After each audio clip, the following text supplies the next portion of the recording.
Kemerdekaan Indonesia tak lepas dari peran santri.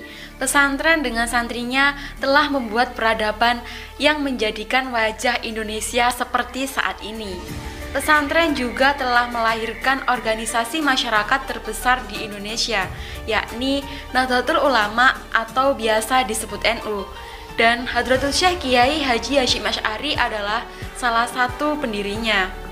Kiai Haji Hasyim Asy'ari lahir pada Selasa Kliwon 24 Dzulqa'dah 1287 Hijriah yang bertepatan dengan tanggal 14 Februari 1871 Masehi di Pesantren Gedang, Tambak Rejo, Kabupaten Jombang.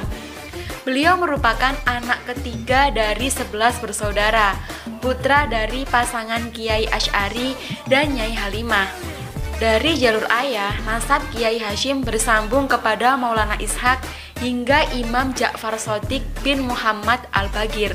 Sedangkan dari jalur ibu, nasabnya bersambung kepada pemimpin kerajaan Mojopahit, Raja Brawijaya VI atau Lembu Peteng yang berputra Karebet atau Joko Tingkir. Dalam sejarah, tercatat Joko Tingkir adalah Raja Pajang pertama tahun 1568 Masehi dengan gelar Sultan Pajang atau Pangeran Adiwijaya. Kiai Hasyim mulai berkelana untuk belajar ke sejumlah pesantren di usia 15 tahun. Beliau pernah menjadi santri di pesantren Wonorejo Jombang, pesantren Wonokoyo Probolinggo, kemudian pesantren Langitan Tuban, dan pesantren Trenggilis Surabaya. Merujuk pada buku profil pesantren Tebu Ireng, Kiai Haji Hasyim Asy'ari melanjutkan mencari ilmu ke pesantren Kademangan Bangkalan Madura di bawah asuhan Kiai Khalil bin Abdul Latif. Kemudian pada tahun 1307 Hijriah atau tahun 1891 Masehi, Kiai Hasyim kembali ke tanah Jawa dan belajar di pesantren Siwalan Panji Sidoarjo di bawah bimbingan Kiai Yakub. Memperdalam ilmu agama, pada usia 21 tahun, Kiai Haji Hasyim Asy'ari menikah dengan Nyai Nafisah, salah seorang putri Kiai Yakub. Pernikahan itu dilangsungkan pada tahun 1892 Masehi atau 1308 Hijriah. Tidak lama kemudian, Kiai Hasyim bersama istri dan mertuanya berangkat ke Mekah guna menunaikan ibadah haji.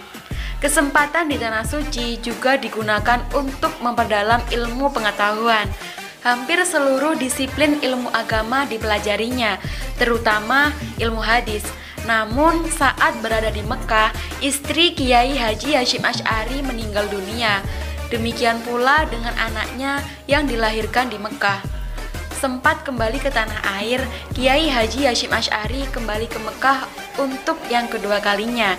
Pada masa ini, Kiai Hasyim rajin menemui ulama-ulama besar untuk belajar dan mengambil berkah dari mereka. Di masa awal Indonesia merdeka, Belanda dengan membonceng Nika bermaksud kembali menduduki Indonesia untuk menyelamatkan kemerdekaan Indonesia. Kiai Haji Hasyim Asy'ari bersama para ulama mengeluarkan resolusi jihad untuk melawan pasukan Belanda dan sekutu. Resolusi jihad yang ditandatangani di Surabaya tersebut mampu membangkitkan spirit perjuangan untuk mempertahankan kemerdekaan Indonesia. Salah satu yang terbesar dan heroik yakni pertempuran di Surabaya oleh arek-arek Surabaya pada 10 November 1945. Kiai Haji Hasyim Asy'ari wafat pada 25 Juli 1947. Jenazahnya dikebumikan di pesantren Tebu Ireng Jombang. Satu dari sekian banyak kontribusi besar Kiai Haji Hasyim Asy'ari terhadap bangsa Indonesia, yakni menyatukan dua kubu yang berseteru untuk menentukan dasar negara Indonesia yang baru lahir. Atas petunjuk Kiai Haji Hasyim Asy'ari, para ulama yang terbelah menjadi dua kubu dalam menentukan dasar negara Indonesia, yang akhirnya menyepakati penghapusan 7 kata pada Piagam Jakarta. Penghapusan 7 kata pada Piagam Jakarta tersebut selain menghentikan polemik dasar negara, juga menjaga persatuan dan kesatuan Indonesia dalam bingkai Negara Kesatuan Republik Indonesia. Atas jasanya semasa hidup terhadap negara, Hadratus Syekh Kiai Haji Hasyim Asy'ari ditetapkan sebagai pahlawan nasional pada 17 November 1964.